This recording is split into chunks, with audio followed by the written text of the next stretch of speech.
The funeral was on a Tuesday. Cold rain fell on the cemetery in Portland, Oregon, as they lowered Bradford's casket into the ground.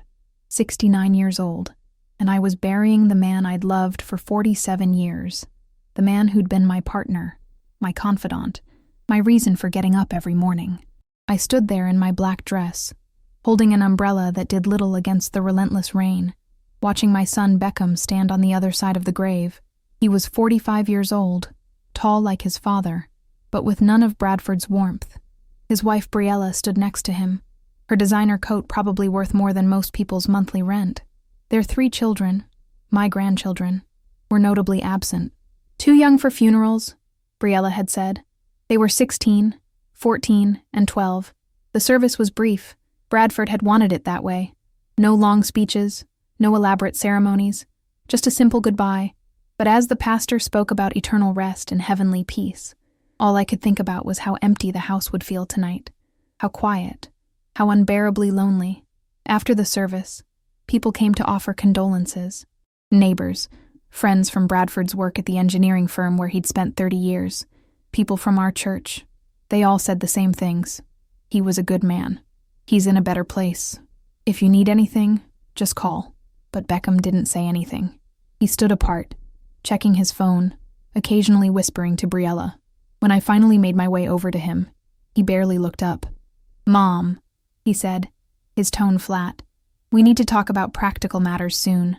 "Practical matters?" I repeated, still trying to process the fact that we'd just buried his father. "The house, finances, all of that," he said, waving his hand dismissively. "We'll discuss it in a few days. Give you some time." He left before I could respond, Briella tottering after him in her high heels, struggling with the muddy cemetery ground. That night, I sat alone in the living room of the house Bradford and I had shared for 42 years.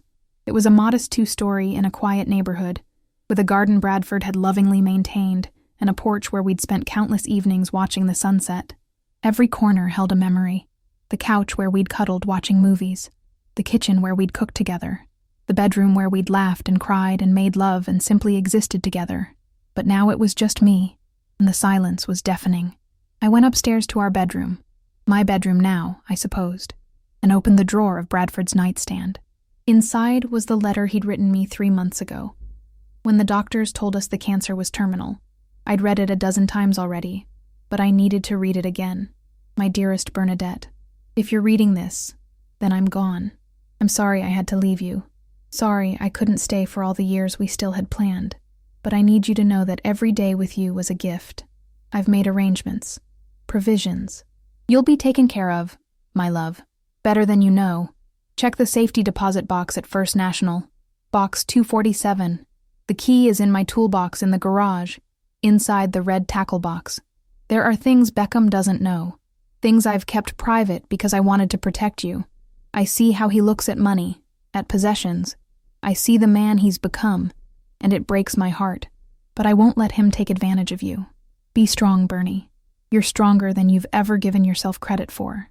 All my love, always and forever. Bradford. I'd found the safety deposit box key the day after he died, exactly where he said it would be, and what I found in that box changed everything. Chapter 2. The secrets revealed, the next morning, I drove to First National Bank.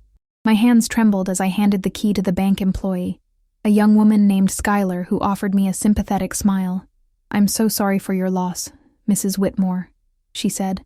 "Your husband was always so kind when he came in." I followed her to the vault, my heart pounding. What had Bradford hidden from me? From Beckham? Part of me was afraid to find out. The safety deposit box was larger than I expected. Inside were several folders, all meticulously labeled in Bradford's neat handwriting. The first folder was labeled Pension and Investments. I opened it with shaking hands. Bradford had been an engineer, a good one, but we'd lived modestly.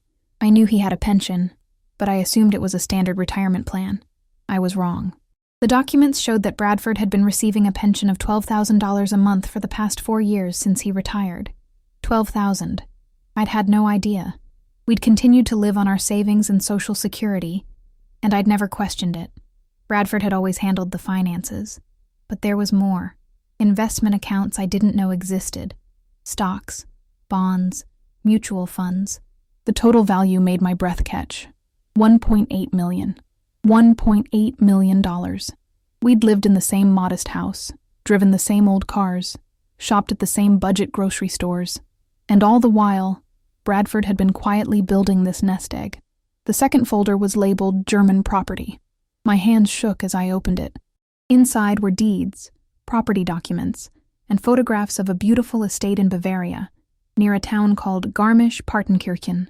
The house was stunning, a traditional Bavarian chalet with mountain views, surrounded by forests and meadows. According to the documents, Bradford had purchased it 23 years ago. 23 years. Beckham had been 22. I'd been 46. A letter fell out of the folder. Bernie, I bought this house the year my mother died and left me her inheritance. I never told you because I wanted it to be a surprise for our retirement. Somewhere we could escape. Just the two of us. Somewhere Beckham wouldn't know about. I know that sounds harsh. But even then, I saw the signs. The way he asked about money. The way he calculated everything. I didn't want him to see our security as his inheritance to claim. The house is paid for, fully. I've been renting it out through a property management company all these years. The rental income goes into a separate account. Details in the back of this folder. That money is yours now, Bernie. All of it. Use the house. Live there if you want. Or keep renting it out. But don't tell Beckham. Not yet. Not until you're sure he's worthy of knowing. I'm sorry I kept this from you, but I did it to protect you. B. I sat in that small, windowless room at the bank and cried. Not from sadness, but from the overwhelming realization that my husband had known. He'd known what our son had become, and he'd taken steps to protect me from it. The rental income from the German property had been generating $3,000 a month for over 2 decades. All of it sitting in an account I didn't know existed.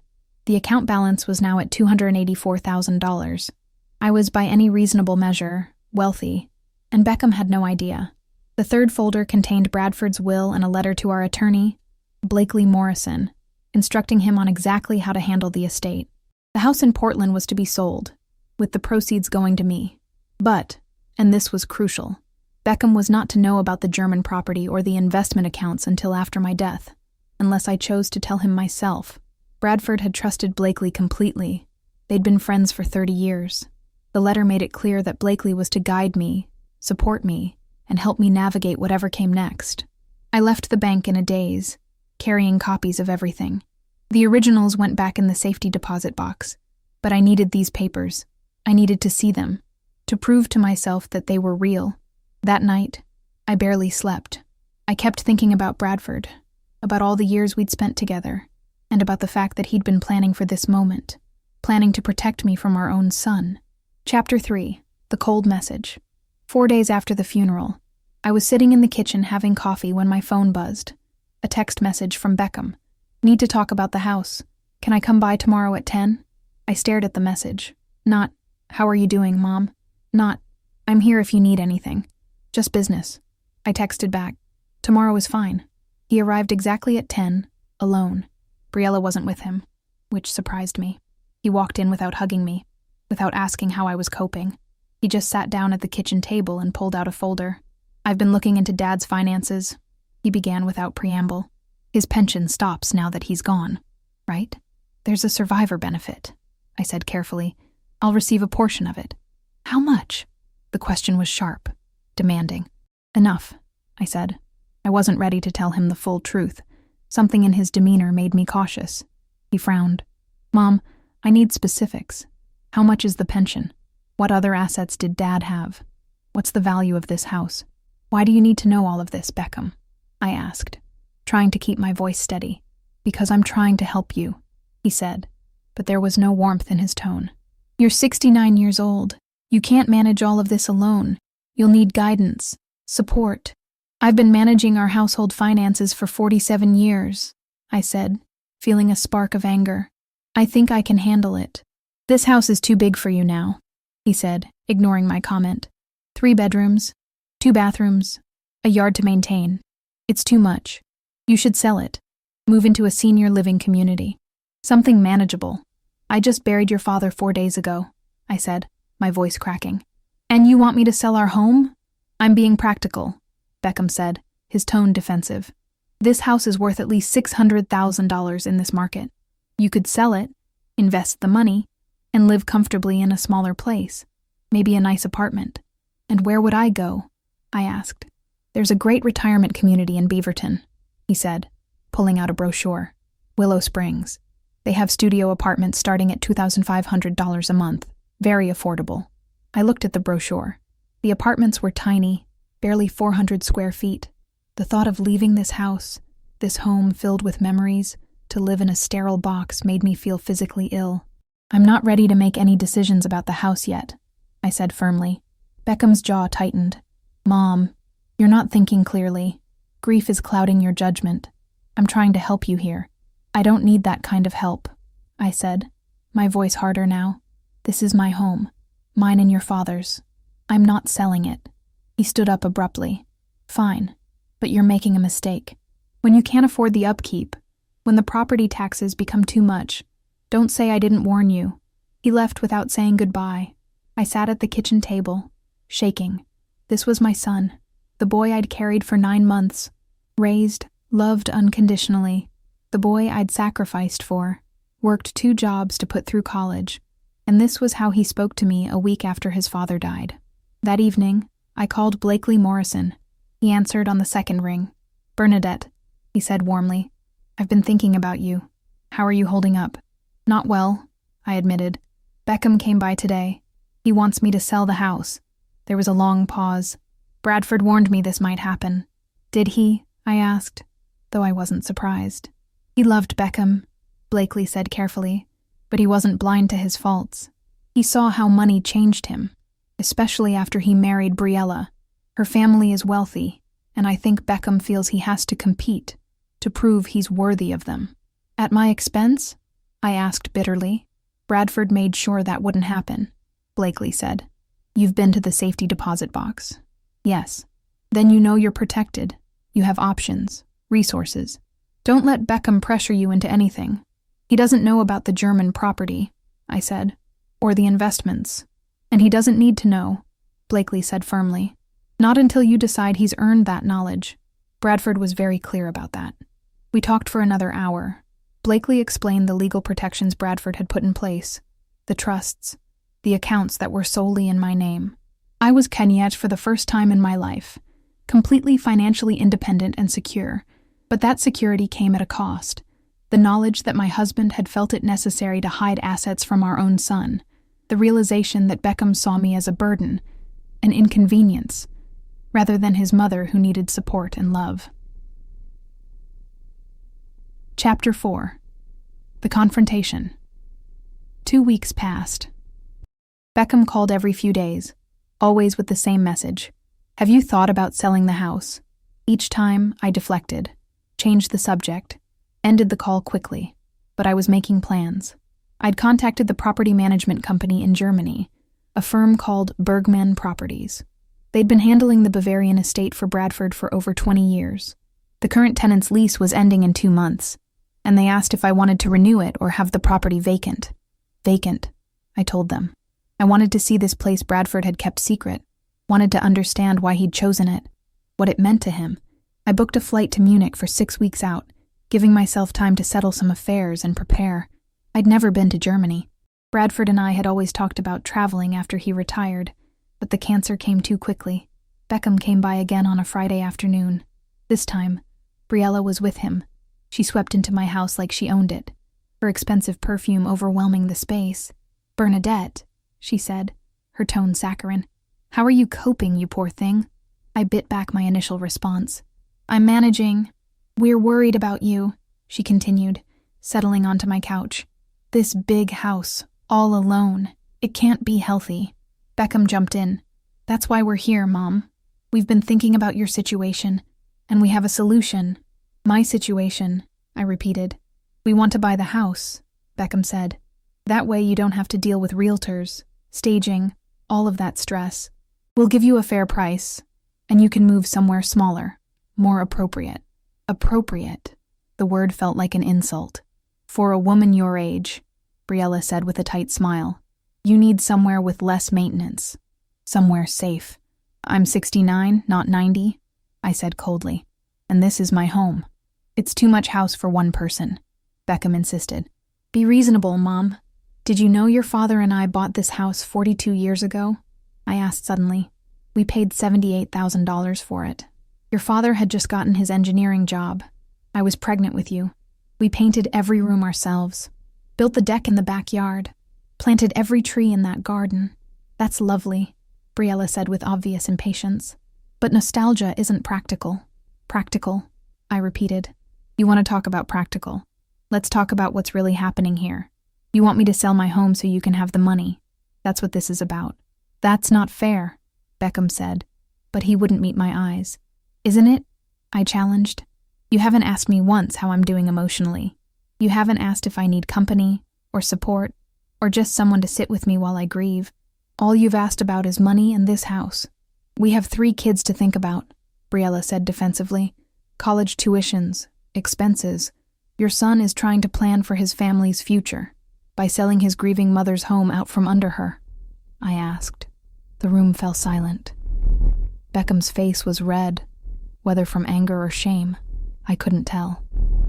We'll offer you $550,000, he said finally. And that's below market value, but it saves you the realtor fees and hassle. $50,000 below market value, I said. How generous. Mom. No, I said firmly. I'm not selling. Not to you. Not to anyone. This is my home, and I'm staying in it. Briella stood up, her face tight with anger. You're being stubborn and foolish. Beckham is trying to help you. Then he can help by being my son, instead of my financial advisor. I snapped. Now, I think you should leave. They left, but not before Beckham turned at the door. You're going to regret this decision, Mom. When you can't afford to stay here. When you're struggling. Don't come crying to me. The door slammed behind them. I stood in my living room, shaking with rage and hurt. This was what my family had become. This was what mattered to them. Chapter 5. The text that changed everything. 3 days later, I was in the garden, tending to Bradford's roses. He'd loved these roses, spent hours pruning and fertilizing them. Keeping them alive felt like keeping a part of him alive, too. My phone buzzed. A text from Beckham. I almost didn't open it, but something made me check. Pack up. The house is sold. Settlement is in 3 weeks. I'll arrange for movers. I read the message 3 times, certain I was misunderstanding. But no, the words were clear. Beckham was claiming he'd sold my house. My hands shaking, I called Blakely immediately. He can't do that, Blakely said, after I read him the message. The house is in your name solely. Bradford made sure of that years ago. Beckham has no legal claim to it whatsoever. Then what is he doing? I asked, my voice breaking. My guess, he's bluffing, trying to force your hand, make you panic and agree to sell. How could he do this? I whispered. How could my son treat me this way? I'm sorry, Bernadette, Blakely said gently. Some people let greed override everything else, even love. I spent that night crying. Not for the house. I knew legally I was safe, but for the loss of the son I thought I had. The boy who used to pick wildflowers for me, who cried when he scraped his knee and only I could make it better, who told me I was the best mom in the world. That boy was gone, replaced by a man I didn't recognize. The next morning, I made my decision. I went to my bedroom and pulled out my suitcase. I began packing, not to move out, but to move forward. I called Bergman Properties in Germany. I'd like to move into the property myself, I told them, as soon as possible. Wonderful, the representative, a woman named Helga, said. The house is being prepared. It will be ready in 2 weeks. Will you need help arranging your move? Yes, I said. All of it. I'm starting over. I spent the next 2 weeks methodically preparing. I contacted an estate sale company to handle selling most of the furniture. I kept only the pieces that had sentimental value. Bradford's desk, our wedding photo albums, a few cherished items. I set up international banking, transferred funds, arranged for the pension payments to be deposited into my German account. I applied for residency permits. Blakely helped with all the legal paperwork. And I didn't tell Beckham any of it. The bags I packed and placed by the door weren't for leaving under duress. They were for choosing freedom. Chapter 6. The departure. 2.5 weeks after that cold text message, Beckham showed up at the house with a moving truck. I watched from the window as he climbed out, looking pleased with himself. He had a clipboard, probably with a list of my belongings he planned to claim. I opened the door before he could knock. "Mom," he said, not quite meeting my eyes. "I'm glad you're being reasonable about this. The movers will help you pack." "Pack what?" I asked calmly. He blinked, confused. "Your things. For your new apartment. I found a place in that Willow Springs community I mentioned. Studio apartment. Very nice. I'm not moving to Willow Springs," I said. "Mom, we've been through this. The house is sold. The new owners take possession next week." "Really?" I pulled out my phone and showed him the screen. It displayed my recent email from the county recorder's office, confirming that I was still the sole owner of the property. Strange, because I don't remember signing any sale documents. Beckham's face paled. I was going to handle the paperwork. You were going to forge my signature?" I asked, my voice deadly quiet. "Is that what you're telling me?" "No, I thought if I pushed you, you'd finally see reason." "I see very clearly," I said. "I see a son who's been harassing his widowed mother to sell her home. A son who sent a cruel text saying he'd sold it without my permission. A son who showed up with a moving truck to force me out. I'm trying to help you," he shouted, his composure cracking. "By stealing my home, by bullying me. That's your version of help." Briella emerged from the truck, her high heels clicking on the pavement. What's going on?" "Your husband tried to sell my house without my knowledge or consent," I said clearly. "And when that didn't work, he decided to intimidate me into leaving." "You're being dramatic," Briella snapped. "Beckham is thinking about your welfare." "No," I said firmly. "He's thinking about money, about what he believes he's entitled to. But here's what he doesn't know." I smiled then, a smile that held no warmth. "Your father left me very well provided for, better than you can imagine. I don't need to sell this house. I don't need your help. I don't need anything from you." "What are you talking about?" Beckham demanded. "You'll find out eventually," I said, "but not from me. Not after this." I gestured to the truck, to his attempted theft. "And I'm leaving, Beckham. Not because you forced me, because I choose to. I'm going somewhere you can't touch, somewhere you can't manipulate or control." "Where?" he asked, and I heard the first note of fear in his voice.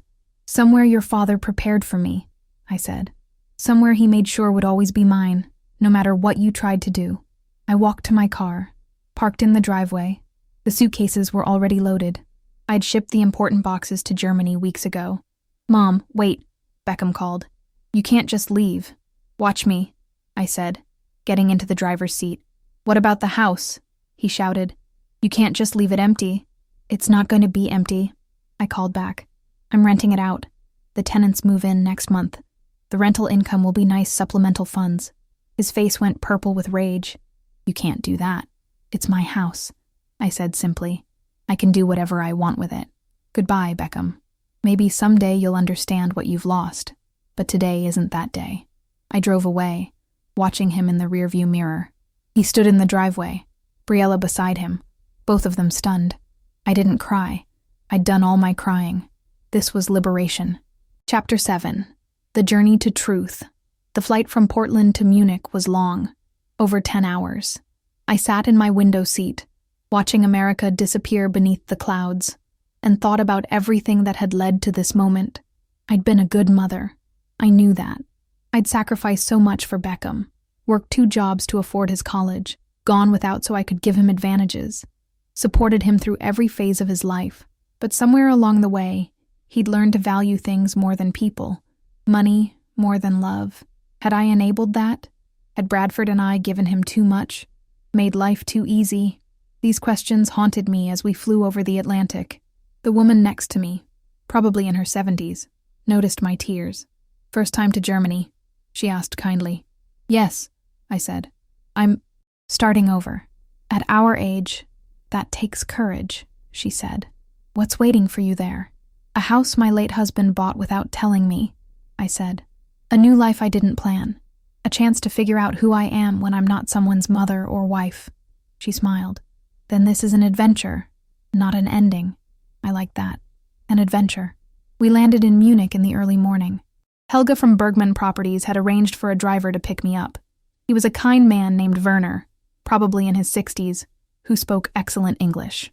"Welcome to Bavaria, Frau Whitmore," he said, loading my bags. "The house is ready for you. It's beautiful this time of year." The drive from Munich to Garmisch-Partenkirchen took about an hour and a half. As we left the city behind, the landscape transformed. Rolling hills gave way to dramatic mountains. Villages with traditional houses and church spires dotted the valleys. Everything looked like something from a storybook. "Your husband had good taste," Werner said. "That property is one of the finest in the region. Everyone always wondered about the American who owned it but never visited. He was saving it," I said softly. "Saving it for us. For a retirement we never got to have." Werner was quiet for a moment. "Then you live it for him. You live the dream he couldn't." We turned onto a narrow road that climbed into the mountains. And then, suddenly, there it was. The house took my breath away. It was a traditional Bavarian chalet, 3 stories of warm wood and white stucco, with a steep roof and flower boxes on every window. Behind it, the Alps rose dramatically, their peaks still snow-capped even in late spring. In front, a meadow full of wildflowers stretched toward a forest of pine trees. "This is mine," I whispered. "All yours," Werner confirmed, smiling at my reaction. Chapter 8. The House of Dreams. The inside was even more beautiful than the exterior. Helga had arranged for it to be cleaned and stocked with basic supplies. The main floor had a large living room with a stone fireplace, exposed wooden beams, and windows that framed the mountain views. The kitchen was modern but designed to blend with the traditional style. Upstairs were 3 bedrooms, each with its own bathroom. The master bedroom had a balcony overlooking the meadow. I stood there, breathing in the clean mountain air, and felt something I hadn't felt in months. Peace. Helga arrived an hour later, a cheerful woman in her 50s with gray-streaked blonde hair. "Frau Whitmore," she exclaimed, embracing me like an old friend. "We are so happy to finally meet you. Your husband spoke of you often when he called." "He called?" I asked, surprised. "Every few months," she said, "always asking about the house, about the area. He wanted to know everything, what flowers bloomed in spring, what the winter was like, whether the roof needed repairs. He cared for this place deeply." She gave me a tour, pointing out features Bradford had added over the years. An improved heating system, new windows, a small guest cottage at the edge of the property that could be rented out separately. "Your husband was a thoughtful man," Helga said. "He understood that a house is more than walls. It's a home, a sanctuary. He built this for you." After she left, I spent the rest of the day exploring. There was a small library filled with books about Bavaria, German language learning materials, travel guides. A closet held hiking boots, ski equipment, bicycles. Bradford had furnished this entire life for us. In the master bedroom, I found a journal in the nightstand. Bradford's handwriting filled the pages. June 2001. Bought the house today. Bernie doesn't know yet. I want it to be a surprise. Someday, when we're old and gray, I'll bring her here. We'll drink coffee on the balcony and watch the mountains change color with the seasons. September 2003. Had the guest cottage built. Maybe Beckham will visit with his family. Maybe our grandchildren will learn to ski on these mountains. March 2008. Rented to a nice German couple, the Schneiders. They love the house as much as I do. They treat it with respect. That's all I can ask. December 2015. Diagnosed with cancer today. The doctors say it's treatable. I pray they're right. I want those years with Bernie. I want to finally show her this place, to see her face when she walks through that door. August 2023. The cancer is back. Terminal this time. I won't get to bring Bernie here, to live out our dream, but I've made sure she'll have it anyway. She'll have this house, this sanctuary, and she'll have the means to enjoy it. Beckham doesn't need to know. He's become someone I don't recognize. But Bernie will understand. She'll know this was love. I sat on the bed and cried, clutching the journal to my chest.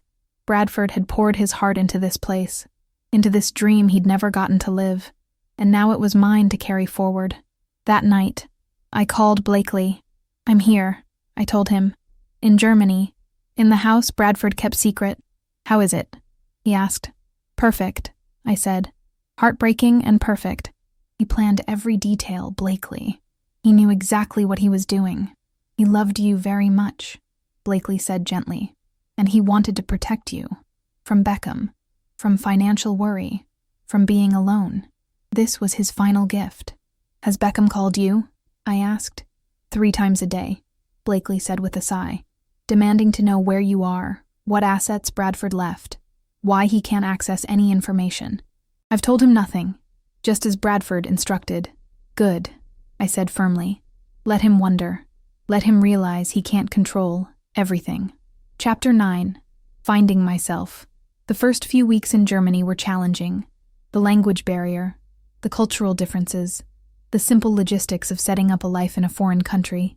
But I was determined. I enrolled in German language classes in the nearby town. My classmates were mostly young people, immigrants from various countries trying to integrate. At 69, I was by far the oldest, but I didn't care. I was learning, growing, becoming someone new. I made friends slowly. There was Greta, the woman who ran the small grocery store in the village.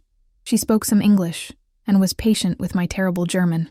There was Friedrich, an elderly widower who lived down the mountain and liked to hike the same trails I did. We'd meet occasionally, exchange pleasantries, and continue on our separate ways, a comfortable, undemanding friendship. I joined a local choir, even though I couldn't understand most of the German lyrics. The director, a woman named Margaret, said music was a universal language and I was welcome. Singing in that group, standing among these strangers who'd become friends, I felt connected to something larger than my own grief. The house became my sanctuary. I set up Bradford's desk in the library and began going through all the documents he'd left. There were letters he'd written me over the years that I'd saved, photographs from our life together, memories preserved in paper and ink. I also found plans he'd made, ideas for renovating parts of the house, gardens he wanted to plant, trips he'd hoped we'd take together. I decided to complete them, to honor his vision. I hired local contractors to build the garden he'd sketched out. I planted the flowers he'd chosen. I made his dreams reality, even if he couldn't be here to see them. 3 months passed. Autumn came to Bavaria, painting the mountains in gold and orange. The tourists decreased, leaving the area peaceful and quiet. I settled into routines. Morning coffee on the balcony, German lessons 3 times a week, afternoon walks in the forest, evenings reading by the fire. Beckham tried to contact me repeatedly, emails demanding to know where I was, voice messages that started angry and gradually became more desperate. I didn't respond to any of them. I wasn't ready. Maybe I never would be. But I did think about him, about the boy he'd been, versus the man he'd become. I thought about where Bradford and I had gone wrong, or if we'd gone wrong at all. Sometimes people simply choose their own paths, regardless of how they're raised. Blakely kept me updated on developments back in Oregon. The house was rented to a young family, a couple with 2 children. They loved it, treated it well. The rental income, combined with my pension and investment returns, meant I was financially comfortable. More than comfortable, I was wealthy, though I still lived modestly. Beckham hired a private investigator to find you, Blakely told me during one of our calls.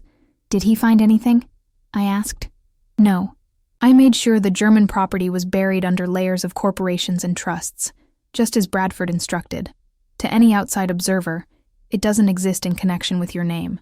Good, I said, but my heart ached. My son had hired someone to hunt me down, not because he was worried about me, but because he wanted to know what I had. Chapter 10. The Unexpected Visitor. Winter came to the mountains. Snow transformed the landscape into something magical. I learned to cross-country ski, took up snowshoeing, embraced the cold in a way I never had in Oregon. One December afternoon, there was a knock at my door. I wasn't expecting anyone. Helga had texted earlier to say she wouldn't be by this week. Friedrich was visiting family in Munich. I opened the door to find a young woman, maybe 30 years old, standing on my porch. She had dark hair, kind eyes, and she was crying. Frau Whitmore, she asked in accented English. Please, I am sorry to come without invitation. My name is Bethany Chambers. I am your son's daughter. I stared at her, confused. Beckham's daughter, but his oldest is only 16. Not his daughter with Briella, she said, her voice shaking. His daughter from before, from college. I am 29 years old. And I have been looking for you for a very long time. I let her in, too stunned to do anything else. We sat in the living room, and she told me her story. Her mother, a woman named Crystal, had dated Beckham briefly in college. When Crystal got pregnant, Beckham had denied paternity and cut off all contact. Crystal, from a poor family with no resources to fight, had raised Bethany alone. She'd told Bethany about her father, but Bethany had never tried to contact him, respecting her mother's pain. "But my mother died 2 years ago," Bethany said, wiping her eyes. "Cancer. And before she died, she told me about you, about the grandmother I'd never met. She said you were kind, that you would have loved me if you'd known." "I would have," I whispered. "Oh, God, I would have." "I tried to contact Beckham," she continued. "After my mother died, I thought maybe, with time, he'd changed. I sent him letters, emails. I proved paternity with DNA tests. He never responded. Not once. I felt sick. My son had abandoned his own daughter, had let her grow up without a father, had let her mother struggle alone, and he'd never told me, never given me the chance to know this beautiful young woman who was my granddaughter. "How did you find me?" I asked. "I hired an investigator," she said. "A good one. It took months, but she traced you here. I hope you don't mind. I needed to meet you, to know if the family I came from was all bad, or if there was something worth knowing." I reached out and took her hand. "You're worth knowing. And I'm so sorry for what my son did to you and your mother. I didn't know. I swear I didn't know." We talked for hours. Bethany told me about her life, how she'd put herself through college working 3 jobs, how she'd become a nurse, how she'd always wondered about the family she'd never known. She showed me pictures of Crystal, a pretty woman with sad eyes who'd done her best for her daughter. "Stay," I said suddenly. "The guest cottage is empty. Stay for a while. Let me get to know you. Let me try to make up for what you've missed." She hesitated. "Are you sure? I don't want to impose." "You're not imposing," I said firmly. "Your family, real family, the kind that's built on love, not obligation or greed." Bethany stayed. She had vacation time from her nursing job in Seattle, and she spent 3 weeks in Bavaria with me.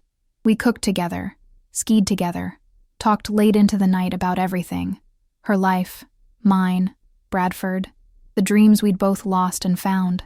She was everything Beckham should have been. Kind, thoughtful, genuinely interested in me as a person.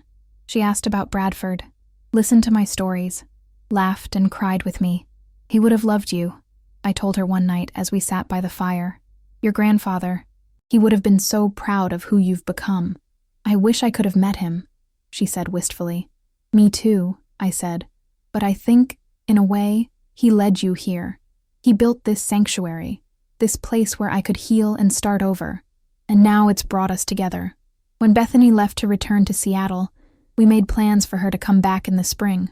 She hugged me at the door, and I felt something I hadn't felt since Bradford died. Hope. Chapter 11. The Final Reckoning. A month after Bethany left, I received a certified letter forwarded from Blakely. It was from Beckham's attorney.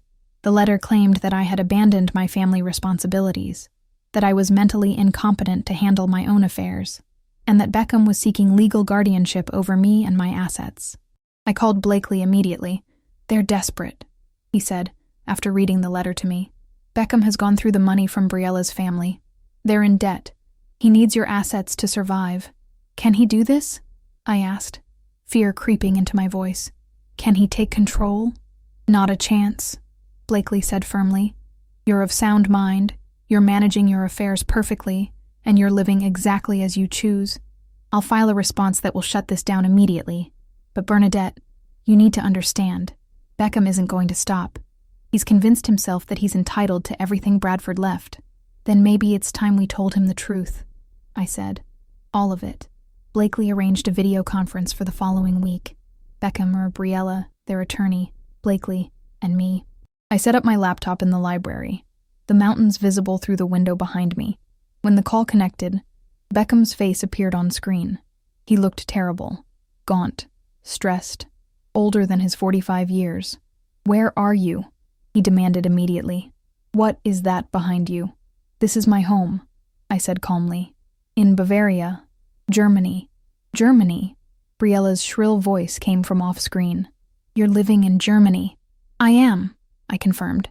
"In the house your father-in-law bought 23 years ago. The house he kept secret to protect me from exactly what you're trying to do now." Beckham's face went pale. "Dad bought a house in Germany, among other things?" I said. "Blakely, why don't you explain the financial situation to my son?" Blakely laid it out clearly and clinically. The pension that was 4 times what they'd assumed. The investment accounts worth nearly $2 million. The German property that had been generating rental income for over 2 decades. The trusts and legal protections Bradford had put in place. "Your father loved you," I said when Blakely finished. "But he also saw who you were becoming. He saw the greed, the entitlement, and he made sure you couldn't hurt me the way you've been trying to." "You lied to me," Beckham said, his voice shaking. "You've been sitting on all this money while I've been struggling." "You've been struggling because you've been living beyond your means," I interrupted. "Because you married into a wealthy family and tried to compete with them using money you didn't have." "That's not my responsibility. I'm your son," he shouted. "And I'm your mother," I said, my voice breaking. "The woman who raised you, loved you, sacrificed everything for you. And when I was grieving, when I was vulnerable, you tried to steal my home. You tried to force me into poverty. You cared more about money than about me." "That's not true," he said, but he couldn't meet my eyes through the screen. "There's something else you should know," I said. "I met Bethany." The color drained from his face completely. "Who?" "Your daughter," I said coldly. "The one you abandoned, the one you denied. My granddaughter, who you let grow up without a father because acknowledging her would have been inconvenient." Briella's gasp was audible. "You have another child." "It was a mistake," Beckham stammered. "A college thing. It didn't mean anything. She meant something," I said, my voice hard. "Crystal meant something. Your daughter meant something. But you threw them away, just like you tried to throw me away when I became inconvenient." The call descended into chaos. Briella screaming at Beckham, their attorney trying to salvage something. Blakely calmly stating that any legal action against me would be met with immediate countersuits for harassment and elder abuse. I disconnected the call. Chapter 12. The Price of Choices. 6 months passed. Spring came to Bavaria, and with it, Bethany returned as promised. She brought her boyfriend, Marcus, a kind young doctor she'd met at the hospital. They stayed in the guest cottage, and we spent long days hiking, cooking, simply being together. "Have you heard from Beckham?" Bethany asked one afternoon as we sat on the balcony. "No," I said. "Not since the video call. Blakely says he dropped the guardianship petition. Apparently, he and Briella are getting divorced. The financial stress and the revelation about you destroyed what was left of their marriage." "I'm sorry," Bethany said softly. "Don't be," I told her. "Some bridges need to burn. Some relationships can't be saved. I've made my peace with losing my son, because I gained something more precious. I gained you, and I gained myself back. But that wasn't entirely true. Late at night, when I couldn't sleep, I still cried for the boy Beckham had been. I still mourned the relationship we'd lost. I still wondered if there was something I could have done differently. One July morning, I received an email from Beckham. The subject line read simply, "I'm sorry." The email was long, rambling. He talked about being in therapy, about confronting his mistakes, about the shame he felt. He didn't ask for forgiveness. He didn't ask for money. He just said he was sorry, and that he understood if I never wanted to speak to him again. "I destroyed everything," he wrote. "My marriage, my relationship with you, my connection with my children from Briella. They barely speak to me now. I let greed consume me. I let Briella's family's wealth make me feel inadequate. I tried to take from you instead of appreciating what I had. I know about Bethany now, about what I did to her and her mother. That shame will stay with me forever. I've reached out to her, though I don't know if she'll respond. I don't deserve her forgiveness any more than I deserve yours. Dad was right to protect you from me. I see that now. I just hope that someday, somehow, I can become someone he would have been proud of. Someone you could be proud of. I love you, Mom. I know I have a terrible way of showing it, but I do." I read the email 3 times. Then I closed my laptop and went for a walk in the forest. The truth was complicated. Beckham had hurt me deeply. He'd tried to steal from me, manipulate me, control me. He'd abandoned his daughter and tried to exploit his grieving mother. But he was also my son. the boy I'd carried, raised, loved, and some small part of me still loved that boy, even if the man he'd become was someone I couldn't trust. I didn't respond to the email that day, or the next week, or the next month. Bethany and I talked about it during one of her visits. "Do you think people can change?" I asked her. "And I think people can grow," she said carefully. "Whether they do or not is their choice. But forgiveness doesn't mean forgetting, and it doesn't mean letting someone hurt you again." "Do you think you'll ever speak to him?" I asked. "To Beckham?" "Maybe," she said. "Someday, when I'm ready, when he's proven he's serious about changing. But not yet. The wounds are too fresh." I understood that. My wounds were fresh too. A year after I'd moved to Germany, on the anniversary of Bradford's death, I finally responded to Beckham's email. "I received your message," I wrote. "I appreciate the apology. Though words are easy, actions matter more. I can't have a relationship with you right now. The hurt is too deep, the trust too broken. Maybe someday that will change. Maybe it won't. But I hope you do become someone your father would be proud of. For your sake, not mine. I've built a life here that gives me peace. I've found family in unexpected places. I've learned that love isn't obligation, and that protecting myself isn't selfish. These are lessons I wish I'd learned sooner. Take care of yourself, Beckham. Get help, grow, change, but do it for you, not for me." I sent the email and felt a weight lift. I wasn't closing the door forever, but I wasn't leaving it open either. It was a boundary, clear and firm. That evening, I sat on the balcony as the sun set over the Alps. Bethany was inside making dinner. Through the window, I could hear her laughing at something Marcus said. The house smelled of baking bread and brewing tea. This was my life now. Not perfect, not without pain, but mine. Built on choices I'd made, on foundations Bradford had laid, on connections that were real and honest. I thought about Bradford, about all the years we'd had and the ones we'd lost. I thought about his journal, his dreams for this place, his desire to protect me. He'd succeeded. He'd given me exactly what I needed, the means to escape, the strength to stand firm, the sanctuary to heal. "Thank you," I whispered into the mountain air. "Thank you for seeing what I couldn't. Thank you for loving me enough to let me be free." The mountains stood eternal and unchanging. Tomorrow I'd wake up and live another day, and the day after that, and the day after that, not as someone's wife or mother or victim, just as myself. Finally, completely, as myself. And that was enough. Epilogue. 3 years have passed since I moved to Germany. I'm 72 now, and this house in the mountains has become more than a sanctuary. It's become a home in the truest sense. Bethany visits several times a year. She and Marcus got married last spring, a small ceremony in the meadow behind the house. I stood beside her as her family, the grandmother she should have known all along. There wasn't a dry eye among the small group gathered, except Beckham's. He wasn't there. We didn't invite him, but he sends letters occasionally, updates on his life. He's working as a manager at a small engineering firm, a position far below what he once had. He lives in a modest apartment. He's in therapy. He's trying. I don't respond to most of the letters, but I read them, and slowly, very slowly, something in me is softening. Not forgiveness, not yet, but perhaps understanding. Perhaps the first small seeds of it. The grandchildren from his marriage to Briella reached out last year. They're older now, 19, 17, and 15. They wanted to know why I'd left, why I'd disappeared. I told them the truth, age appropriately. They were angry with their father for a while, but they come to visit me now. These 3 young people I barely know but love nonetheless. The house remains my refuge. I've made it exactly what Bradford dreamed it would be. The gardens bloom in the summer. The guest cottage hosts visitors, Bethany, the grandchildren, even Greta from the village when she needs a quiet weekend away. I've become part of the community here. My German is far from perfect, but it's functional. I volunteer at the local library.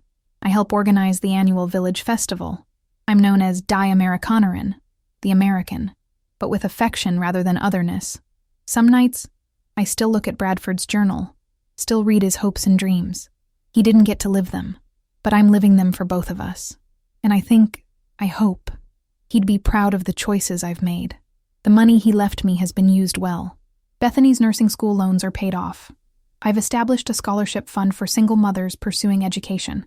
The investments continue to grow, but I live simply. The wealth is security, not status. As for Beckham, I don't know if we'll ever truly repair what broke. Some fractures are too deep, some betrayals too profound. But I've learned that you can love someone and still maintain boundaries. You can wish them well while protecting yourself. You can be a mother without being a martyr. This morning, I received an email from him, different from the others. He's met someone, a woman named Diana, a therapist who works with troubled teens. He sounds different when he writes about her, humbler, more genuine. She doesn't know about my past, he wrote, about what I did to you, to Bethany, to Crystal. I need to tell her. I need to be honest. I've learned that secrets destroy everything. Dad knew that. You knew that. I'm finally learning it too. I read the email on my balcony, watching the morning light paint the mountains gold, and for the first time in 3 years, I hit reply. Tell her the truth, I wrote. All of it. If she's the right person, she'll understand that you're not who you were. People can grow. People can change. But they have to do the work, and they have to be honest. I'm glad you're trying, Beckham. I'm glad you're becoming someone better. Maybe someday we'll sit down together and talk. Really talk. But not yet. I'm not ready, and that's okay. Take care of yourself. Choose differently. Be better. I sent it, and felt something I hadn't felt in years when it came to my son. Hope. Not certainty. Not trust. But hope. And maybe that was enough for now. The mountains stand eternal. The house Bradford built remains my sanctuary. The life I've created here is mine, hard-won and precious. I've lost much, but I've gained more. Peace, freedom, myself. Some endings aren't happy. Some relationships don't heal. Some choices leave permanent scars. But we survive. We adapt. We find new ways to be whole. And sometimes, in the quiet moments between heartbeats, we find that survival is its own kind of triumph. Epilogue. The long road home. 3 years have passed since I moved to Germany. I'm 72 now, and when I look in the mirror, I see a different woman than the one who fled Portland in grief and desperation. My hair has gone completely silver, which I've stopped dyeing. There are new lines around my eyes, but they're from laughter now, not just sorrow. The house in the mountains has become more than a sanctuary. It's become the truest home I've ever known. The seasons cycle through with a rhythm that's both foreign and familiar. Winters here are harsh, the snow piling high against the windows, the wind howling down from the peaks. But there's beauty in that harshness, a clean simplicity that appeals to something deep in my soul. Spring explodes with wildflowers. Bradford had written about them in his journal, but seeing them for the first time, carpeting the meadow in blues and yellows and purples, took my breath away. Summers are mild and perfect, with long twilights that stretch until nearly 10 at night. And autumn, with its gold and orange glory, reminds me that endings can be beautiful too. Bethany visits several times a year now.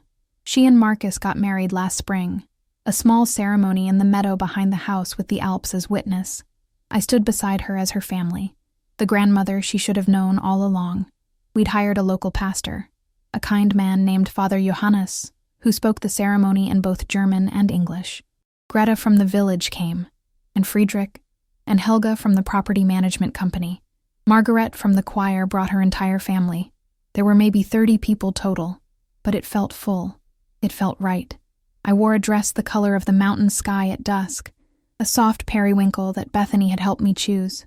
She was radiant in simple ivory lace, her mother's pearl necklace at her throat, the only thing Crystal had left her, and she wore it proudly. I wish she could be here, Bethany whispered to me as we waited for the ceremony to begin. She is, I said, touching the pearls gently, and she's so proud of you, just as I am.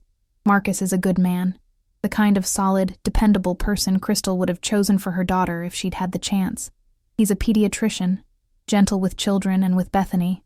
He treats her with a respect and tenderness that makes my heart ache for what could have been if Beckham had been a different kind of man. During the ceremony, when they exchanged vows they'd written themselves, Bethany turned to me. I want to thank my grandmother, she said, her voice carrying across the meadow, who opened her home and her heart to me when she didn't have to, who showed me that family is made, not just born, who taught me that it's never too late to choose love over bitterness. I cried then, tears streaming down my face, and I wasn't ashamed. These were good tears, healing tears. There was one conspicuous absence at the wedding. Beckham wasn't invited. We'd discussed it, Bethany, Marcus, and I, sitting around my kitchen table on a cold February night.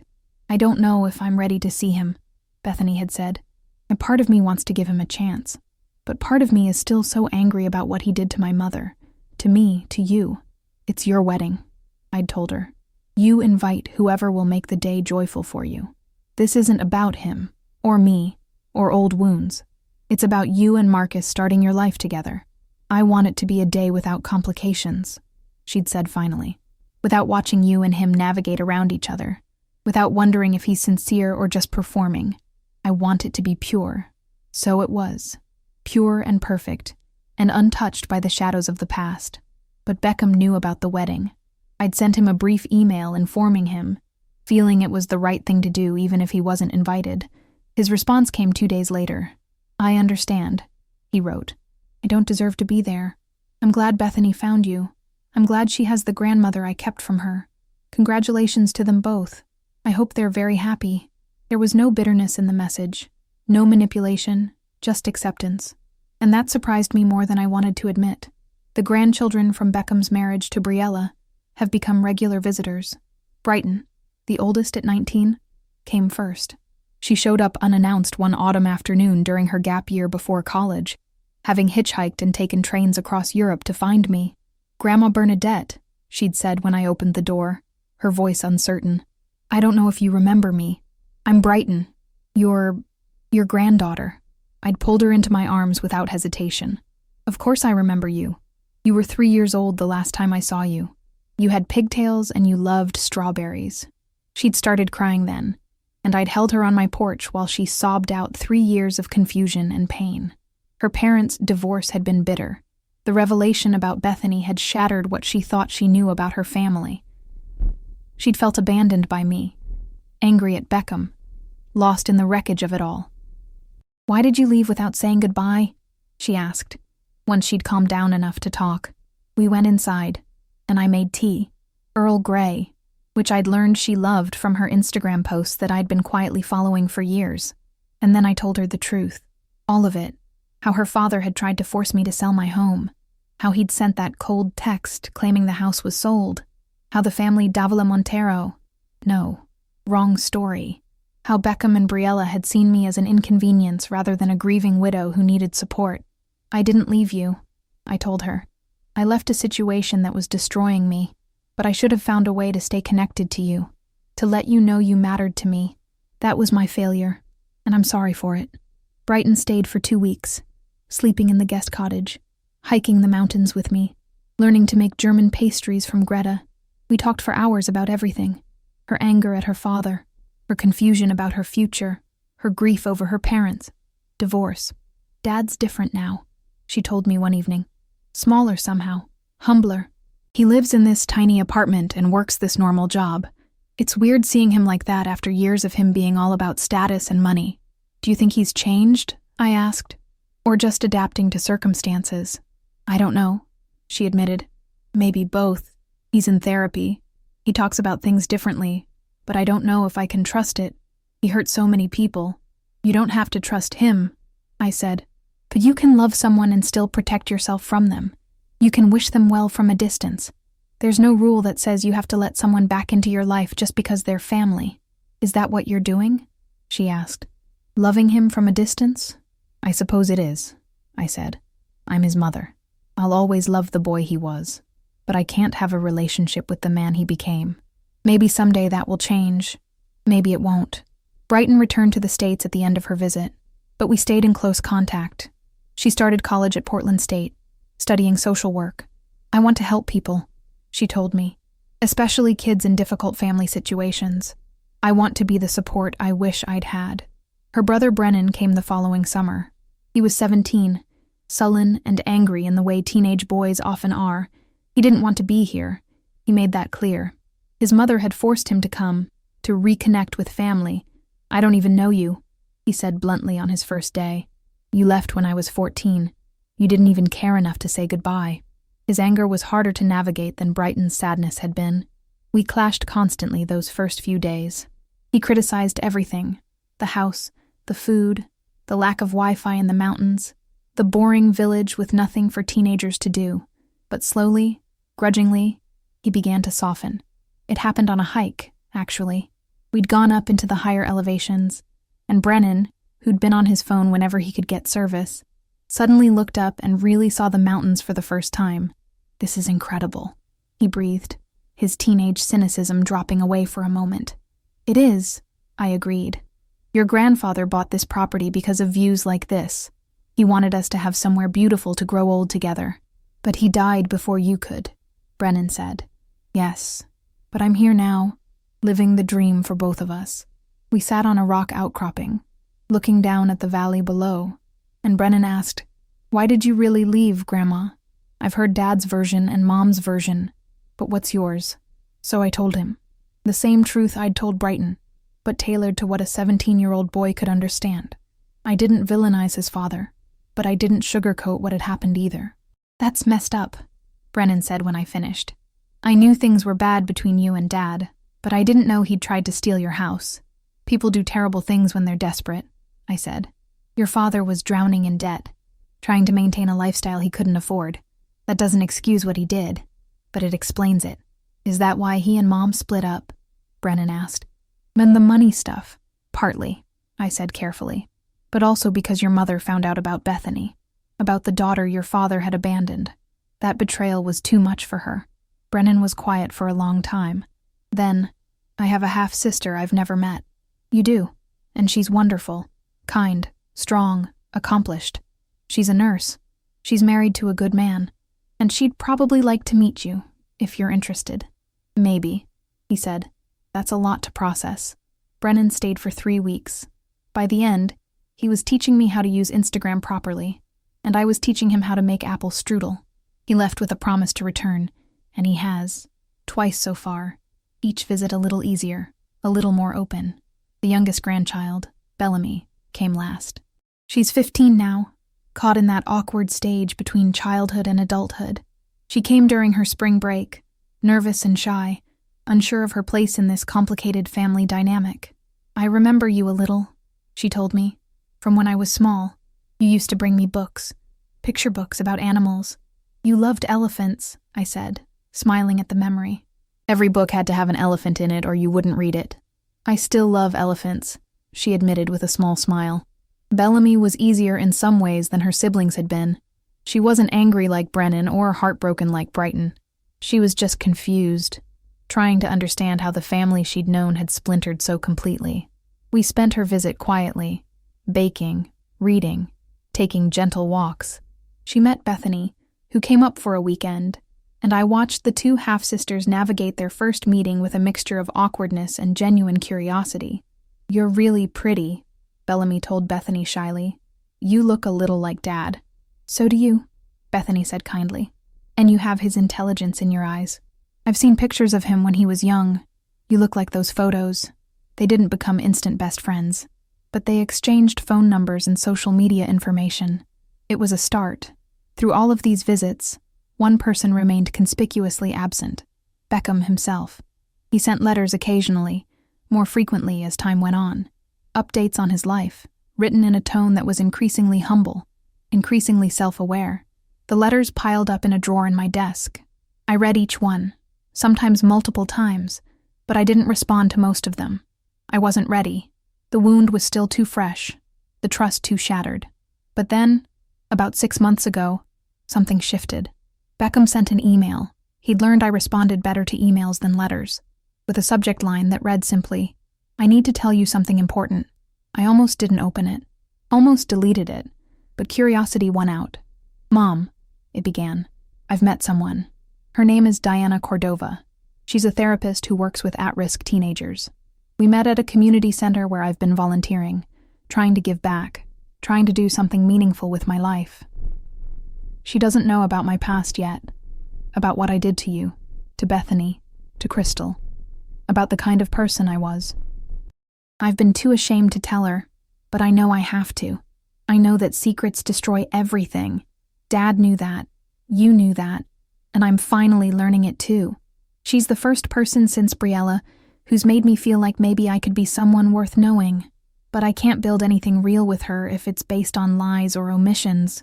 So I'm going to tell her everything, this weekend. And I don't know what will happen after that. I'm writing to you because I need to hear, from you, that I'm doing the right thing.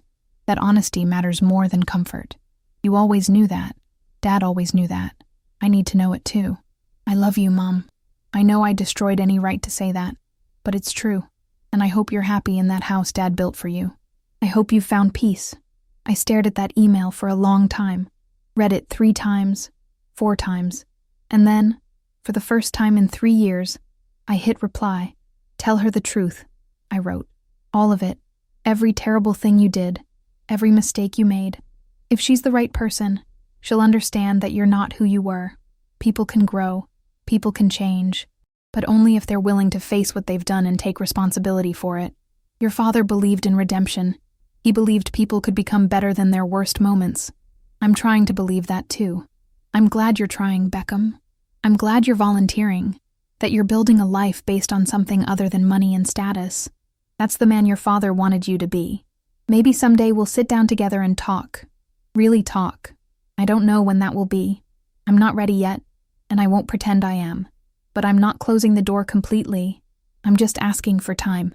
And for you to prove, through consistent actions over years, not months, that you've truly changed. Be well, choose differently, be better. That's all any of us can do. I sent it, and felt something I hadn't felt in years when it came to my son. A tiny, fragile seed of hope. Not certainty, not trust, definitely not forgiveness, not yet. But hope that maybe, eventually, some kind of relationship might be possible. 3 days later, he responded.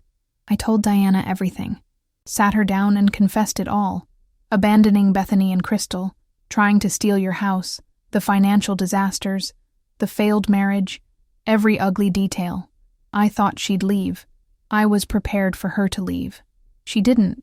She was shocked, obviously, disappointed, but she said that who I was matters less than who I'm becoming, that she works with kids who've made terrible choices, and the ones who succeed are the ones who face what they've done and commit to being different. She asked to meet you. Someday, when you're ready. She said she wants to know the woman who raised me, because she needs to understand what I'm capable of being, not just what I became. Thank you for responding. Thank you for not slamming the door completely. I know I don't deserve even that much. I showed the email to Bethany during one of her visits. What do you think? I asked her. Is it real, or is he just performing again? She read it carefully, her nurse's practical nature showing in the way she analyzed each sentence. I think, she said slowly, that he's trying. Whether he succeeds or not, whether he maintains this growth or slides back, I can't say. But trying is more than he was doing 3 years ago. Do you want to meet him? I asked. I'd understand if you do, and I'd understand if you don't. Not yet, she said. Maybe not ever. I don't know. The person who needs to forgive him most is me, and I'm nowhere near there. He took my mother from me by refusing to help, by denying my existence. Mom worked herself into an early grave because she had to do everything alone. Her voice broke, and I held her while she cried. Even 3 years after Crystal's death, the grief was still raw for Bethany. You don't have to forgive him, I told her. You don't owe him anything. Whatever you decide, I support you. Do you think you'll ever see him again? She asked. I don't know, I admitted. Part of me wants to.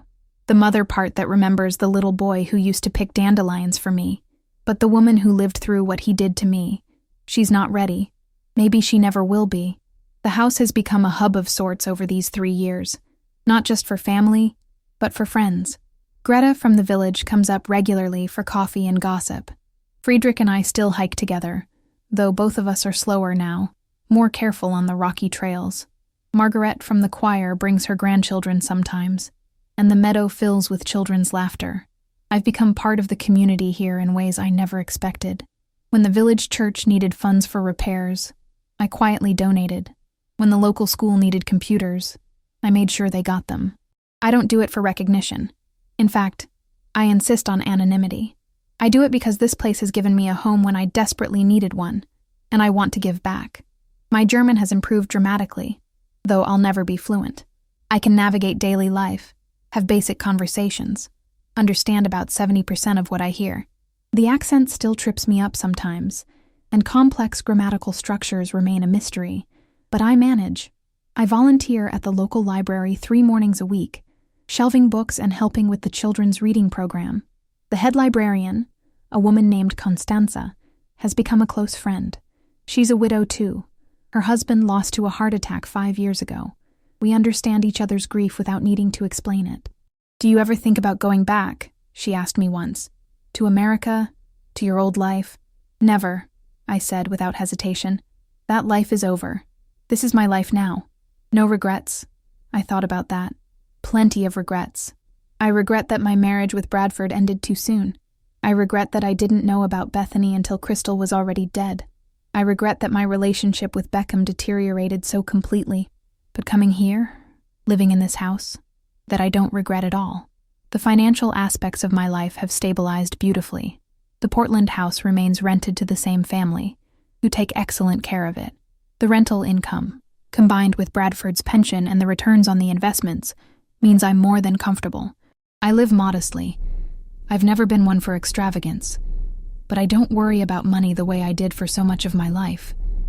I've set up trust funds for all the grandchildren, Brighton, Brennan, Bellamy, and any children Bethany and Marcus have. The money won't be accessible until they're 30, and only if they've demonstrated responsibility and maturity. Bradford would have approved. He believed in earning things, not having them handed over. I've also established a scholarship fund in Crystal's name for single mothers pursuing nursing degrees. It's administered through the hospital where Bethany works, and they've already awarded 3 scholarships. Bethany cried when I told her about it. "You didn't have to do that," she said. "Your mother deserved better than what life gave her," I said. "I can't change the past, but I can honor her memory. This is how I choose to do it." The German property continues to be my sanctuary. I've made changes over the years, expanded the garden using Bradford's plans, renovated the guest cottage to be more comfortable for extended stays, added a small greenhouse where I grow herbs and vegetables. The physical work is good for me, keeping my body strong and my mind occupied. I've also embraced the cultural life here. I attend concerts in Garmisch-Partenkirchen, visit Munich occasionally for museums and theater, participate in village festivals. Last summer, I even wore a dirndl for the first time for the local Volksfest, much to everyone's amusement and delight. "You look more Bavarian than half the locals," Helga told me, laughing. "I feel Bavarian," I admitted. Or at least, I feel like I belong here, but there are still hard days. Days when I miss Bradford so intensely it's like losing him all over again. Days when I wonder what my life would have been if he hadn't died, if Beckham hadn't betrayed me, if I'd never discovered the secrets Bradford had kept. On those days, I read Bradford's journal, his words, his dreams, his love for me preserved on paper. And I remember that he did all of this, the secrets, the protections, the German house, out of love. Complicated, imperfect, but genuine love. I've started writing my own journal, documenting this life I'm building. Not for publication, just for myself. And maybe for the grandchildren, so they'll understand someday what happened and why. "Future Bellamy," I wrote recently, or Brighton, or Brennan, or whoever reads this, I want you to know that families are complicated. Love is complicated. Sometimes the people who hurt us most are the ones we love most, but that doesn't mean we have to accept that hurt. We can love someone and still protect ourselves. We can wish them well from a distance. We can hope they grow without making ourselves vulnerable to them again. Your grandfather taught me that protection and love aren't opposites. Sometimes protection is love. He protected me by creating this sanctuary, by ensuring I'd never be financially dependent on anyone, by giving me the means to escape if I needed to. Your father made terrible mistakes. Whether he learns from them, whether he truly changes, only time will tell. I hope he does. For his sake, for your sake, for the sake of the person he's trying to become. But even if he doesn't, even if he never fully redeems himself, you're not defined by his choices. You're your own people, capable of being better, choosing better, loving better. That's what I learned in this house on this mountain, that we're all capable of reinvention, that it's never too late to become who we're meant to be. 2 weeks ago, I received another email from Beckham, different from all the others. Mom, Diana, and I are getting married. Small ceremony, just immediate family and close friends. I don't expect you to come. I don't even know if I should ask. But I wanted you to know. Wanted you to know that I've found someone who makes me want to be better, who holds me accountable when I start slipping into old patterns, who reminds me every day that I'm not who I was, but I have to keep proving it. The kids will be there. Brighton, Brennan, and Bellamy. Bethany, too, if she's willing. Diana has been helping me rebuild those relationships, showing me how to be present without expecting instant forgiveness. I wish you could meet her. I think you'd like her. She's strong like you. Doesn't take any nonsense. Sees through pretense to what's real underneath. Whatever you decide, I understand. I just wanted you to know that I'm trying to build something good, something honest. And a big part of what's motivating me is the hope that maybe, someday, you'll see that effort and think it's enough to try again. I love you, Mom. I'm sorry for everything. And I'm grateful that you haven't completely given up on me. I've read that email dozens of times. I've imagined getting on a plane, flying back to Portland, walking into whatever venue he's chosen. I've imagined seeing him, older and humbler, standing next to a woman who might be good for him. I've imagined my grandchildren there, watching to see if I'll show up, if I'll give their father another chance.